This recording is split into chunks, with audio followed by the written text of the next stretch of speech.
La seule certitude, c'est bien qu'il n'y en a aucune, à commencer par la tenue même de ces pourparlers dans cet hôtel d'Islamabad.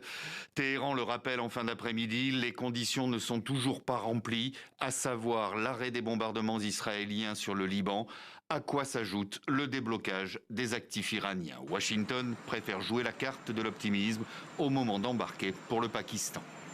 Si les Iraniens sont disposés à négocier de bonne foi, nous sommes tout à fait prêts à leur tendre la main. S'ils essaient de nous manipuler, ils se rendront compte que l'équipe de négociation n'est pas aussi réceptive.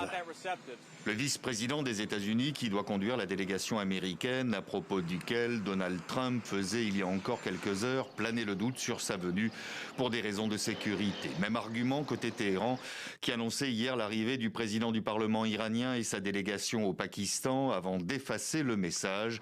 Depuis, aucune confirmation ni démenti officiel. En attendant, si le contenu même des pourparlers reste un mystère, chacun reste ferme. Les gens doivent savoir que si les Américains n'acceptent pas les 10 conditions, Monsieur le Guide suprême n'autorisera pas la signature. 10 exigences qui semblent irréalisables. Téhéran demande notamment la levée des sanctions internationales, la poursuite de l'enrichissement d'uranium ou bien encore le retrait des forces américaines dans la région.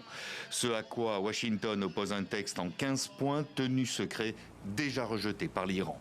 Dans les deux cas, la question du détroit d'Ormuz reste au centre. Libre circulation maritime pour les États-Unis face à Téhéran qui veut en garder le contrôle, comme le rappelait hier soir encore la présentatrice de la télévision iranienne en lisant un message attribué au guide suprême.